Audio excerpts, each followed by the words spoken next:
Lata Garu to come on to the dais. I request our HM, MEO onto the dais. I request Dr. M. Sanjay Kumar Garu to come on to the dais. And dais, Arava Lakshmi, ACS Raju Garu. అంటే దానికి కేవలం rotary ఇంటర్నేషనలే దాని యొక్క total బాధ్యతలు తీసుకొని చెప్పడానికి గర్వపడుతున్నాం. అనేకమైనటువంటి మీ స్కూల్కే తీసుకున్నట్టయితే ఎన్నో కార్యక్రమాలు మీ స్కూల్లో కూడా రోటరీ క్లబ్ ద్వారా చేయడం జరిగింది. మరి ఈ కార్యక్రమాల విశేషాల గురించి మరి మాట్లాడవలసిందిగా మంచాల కృష్ణ గారిని దీన్ని బ్రీఫింగ్ చేయవలసిందిగా కోరుతున్నాను.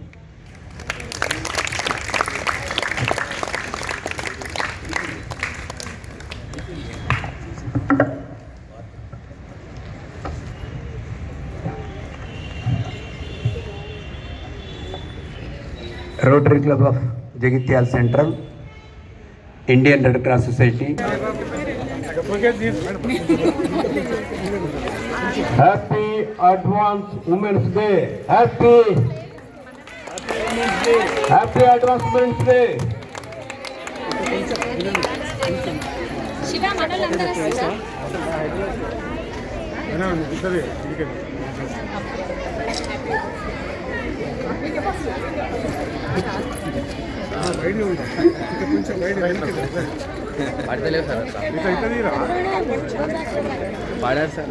ఆడవారందరికీ అడ్వాన్స్ ఉమెన్స్ డే సందర్భంగా శుభాకాంక్షలు తెలియజేస్తున్నాం.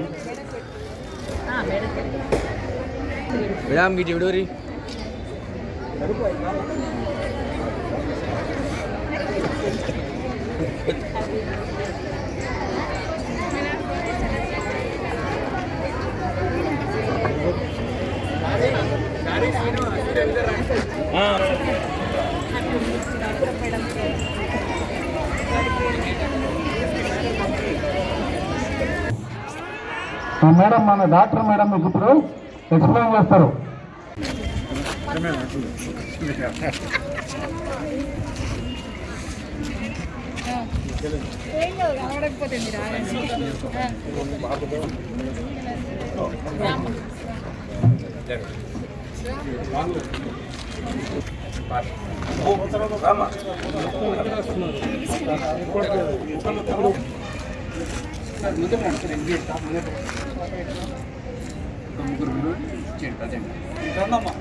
అమ్మాయిలు మీరు రండి.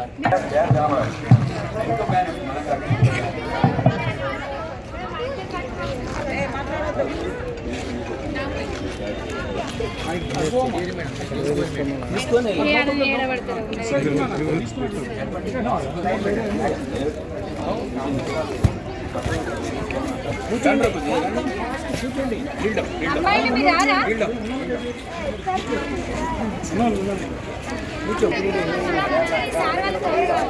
అవుతారు అందరు అవుతారు. ఇటు ఎవడు మీరు సార్ ఉన్నాడు.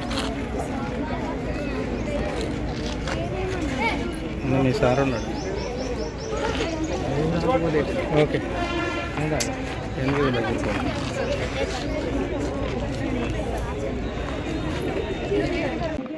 విద్యార్థులకి నా శుభాశీస్సులు. ఇక్కడికి రోటరీ క్లబ్ ద్వారా అనేక సేవా కార్యక్రమాలు చేస్తున్న పెద్దలందరికీ మరియు ఎస్బీఐ సంస్థకి ధన్యవాదాలు. ఇంత మంచి కార్యక్రమాలను నిర్వహిస్తూ ముందుకెళ్తున్నందుకు. ఈ రీయూజబుల్ శానిటరీ ప్యాడ్స్ ఇంకా అనేక కార్యక్రమాలు మీకోసం చేయడం జరుగుతుంది.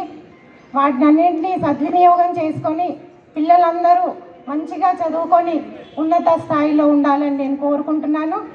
ఈ అవకాశం ఇచ్చిన మీ అందరికీ కూడా మా కృతజ్ఞతలు తెలియజేసుకుంటూ థ్యాంక్ యూ అందరికీ. ఈ యొక్క కార్యక్రమం నిజానికి మనం అడగలేదు, అడగకుండానే ఇస్తున్నారు. సో వారికి చాలా అప్రిసియేషన్ ఇస్తూ సుమారు 6 లక్షల విలువ కలిగినటువంటి శానిటరీ ప్యాడ్స్ని ఇప్పుడు మనకి పంపిణీ చేస్తారు. సో 6 లక్షల రూపాయలు ఇక్కడ కూర్చున్న 1000 మంది బాలికలకి ఖర్చు పెడుతున్నారు వాళ్ళు. సో ఇది చాలా మంచి ఇది కదా, ఎందుకంటే మనకి తల్లిదండ్రులు కూడా పాపం వాళ్ళకు ఖర్చు పెట్టాలని ఉన్నా పెట్టలేకపోవచ్చు. బట్ వీళ్ళు పెట్టగలిగినది ఈ బాలికలకి ఇవ్వాలి, వాళ్ళకి అవసరము అని మన అవసరాలని గుర్తించి మనల్ని ఇంకా ముందుకు తీసుకెళ్ళడానికి ప్రతి ఒక్కటి కూడా సహాయం చేస్తున్నారు. అంటే ఇప్పుడు మీకు ఇందాక మాట్లాడినప్పుడు కృష్ణ గారు చెప్పారు డిజిటల్ స్క్రీన్ ఇచ్చారని చెప్పారు. సో అవి కూడా మంచిదే. అంటే ఏదైనా మనకు విన్నప్పటికంటే కూడా దృశ్యంలో చూస్తూ వింటే ఇంకా బాగా గుర్తుంటుంది. మీకు అందరికి తెలుసు పాఠాలు గుర్తు తక్కువ ఉంటాయి పాత రోజుల్లో, సినిమాలు ఎక్కువ గుర్తుకుంటాయి. ఎందుకు సినిమాలు ఎక్కువ గుర్తుంటాయి? అక్కడ వాడు బొమ్మ చూపిస్తూ విషయం నడుస్తూ ఉంటుంది కాబట్టి అట్లా చెప్తే విద్యార్థులకి హత్తుకునే విధంగా ఉంటుందని మనకి ఇప్పుడు డిజిటల్ యుగంలో ఆ డిజిటల్వి ఏవైతే స్క్రీన్ కావచ్చు, ఎక్విప్మెంట్ కావచ్చు, మరి ప్రైవేట్ పాఠశాలల్లో ఉన్న విధంగానే మన ప్రభుత్వ పాఠశాలల్లో కూడా మన బాలికలకి అందరికీ అందుబాటులో ఉండాలనే సదుద్దేశంతో వారిది అరేంజ్ చేయడం జరిగింది. సో వారికి మరొకసారి కూడా అభినందనలు తెలియజేసుకుంటూ, వాటిని ఇవ్వడము అనేది వాళ్ళ వంతు పని, వాళ్ళు మనం అడగకుండా చేశారు. కానీ మన వంతు పని ఏంటంటే వాటిని సక్రమంగా వాడుకోవడం. అంటే ఇప్పుడు మన స్కూల్లో ఒక బ్లాక్ బోర్డు ఉంది, దానిపైన మనం చాక్పీస్తోనే రాయాలి. కొంతమంది ఏం చేస్తారు, పెన్నులతో రాస్తారు, పెన్సిల్తో రాస్తారు, కర్రముక్కతో రాస్తారు. వాళ్ళకి ఏంటంటే వాళ్ళు తప్పు చేస్తున్నామని అనుకోరు, ఏదో సరదాగా చేస్తున్నామని రాస్తారు. దానివల్ల ఏమవుతుంది, బోర్డు దెబ్బతింటుంది. బోర్డు ఎవరికి మరి అవసరం అయ్యేది, మనకే కదా. సేమ్ అట్లానే ఒక ఫ్యాన్ ఉంది, అది ఊరికేనే తిరుగుతూ ఉంటే దాన్ని బంద్ చేయవచ్చు. ఎవరైనా బంద్ చేసేటనుకో, అనుకో, అబ్బా నీకు ఒక్కదానికే తెలుసా బంద్ చేసుడు అంటారు పక్కన. మరి నేను తెలుసు, నాకు తెలిసింది నేను చేసిన, నువ్వు కూడా చేయాలి అని వాళ్ళకి చెప్పాలి. కోపం తెచ్చుకోవద్దు. కోపం చాలా శత్రువు. మనకి పద్యాలు ఉన్నాయి, చదివి నేర్చుకుంటారా మీరు? తన కోపమే, చాలా బాగా చెప్తున్నారు, తన కోపమే తన శత్రువు, తన శాంతమే దయ చుట్టంబవు. అంటే దయా శాంతి అనేది మనకే చుట్టాలి. మన కోపమే మనకి శత్రువు. కాబట్టి కోపం ఎట్టి పరిస్థితిలో తెచ్చుకోకూడదు. కోపం వచ్చే పరిస్థితి వస్తుంది. ఇప్పుడు నేను అకారణంగా ఎవరినన్నా అన్నాను అనుకోండి, వాళ్ళ కోపం వస్తుంది, రాదని కాదు. కానీ ఆ కోపాన్ని కంట్రోల్లో పెట్టుకోవడం అనేదే మనిషి యొక్క గొప్ప లక్షణం. అదే జంతువు ఉందనుకోండి, దానికి కోపం తెప్పిస్తే అది ఊరుకోదు, దాడి చేస్తుంది.